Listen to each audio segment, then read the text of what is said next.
good. So we've got it insulated. Now we're going to have a stage 5 final inspection. What does that entail, and then what kind of issues have you seen in some of those? This entails an overall inspection of the home, starting with at the trailer and moving right on through every process we've been through. At this point, we're now starting to look at the finished product, and in the finished product, the things that we are most interested in seeing is being certain that the drip lines, the ridge lines, everything else is proper, it's sealed, it's even, it's true.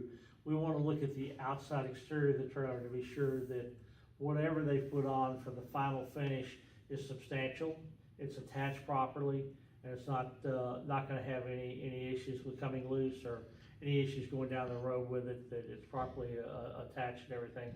We're going to turn around and look at the overall roof construction to be certain that everything is properly sealed, be certain that everything, all the connections, all the attachments, as far as whether it's screwed, nailed, glued, whatever, that everything is in place, that there's not going to be any problems for it. All the joints are proper, and that there's no issues with those. We go around the outside of the house, we make sure that all the windows are properly sealed. Tempered glass is a requirement of the units because they're going to be moved down the road, and the wind load factor on them, and yeah, we certainly don't want some rock coming up and breaking a piece of glass, and then it hurts somebody behind it. Now, are there any other options besides tempered glass? If they don't have tempered glass, do they have any other options? Of course, they can. If they don't do tempered glass, they can make covers to cover the windows during transit. But the issue is they do need to be covered whenever it's moved, or you are the tempered glass requirement. Tempered glass is probably the simplest because you go to a covering, then you've got to attach it to the outside of your home.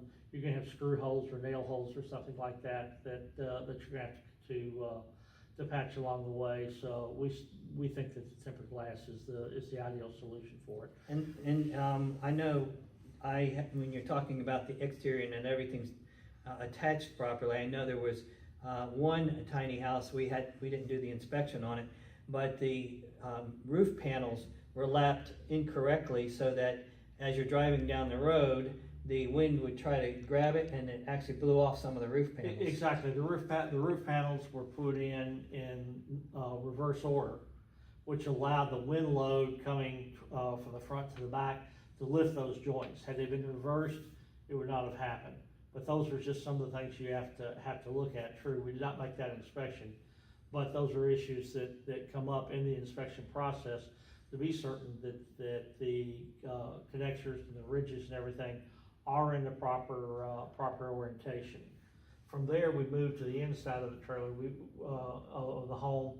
We be certain that there's no flexibility between the frame and the home itself that has taken place. We check the bolts all the way around if they're used to attach the unit to the trailer. Be certain that they're tight, to be certain there's lock washers still on them. Mm-hmm. Be certain the nut is not worked loose or anything during the construction process. On the inside, we start at the front door and go all the way through. We're looking for the final finished products. We're looking to be sure that the outlets have the proper covers on them. The GFIs are in the proper location and they're operational. We're looking to be sure that all the plumbing fixtures are placed and sealed the way they're supposed to be, that there's no leaks, there's no problems with those.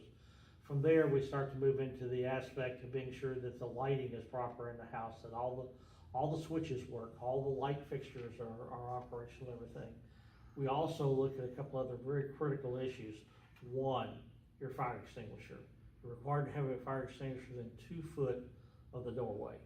Okay. And it has to be mounted and identified there. We look at the location of the egress windows to be certain that the egress windows are marked and stamped with the proper egress information on it, and that they're functional and that they open to meet the minimum egress requirements.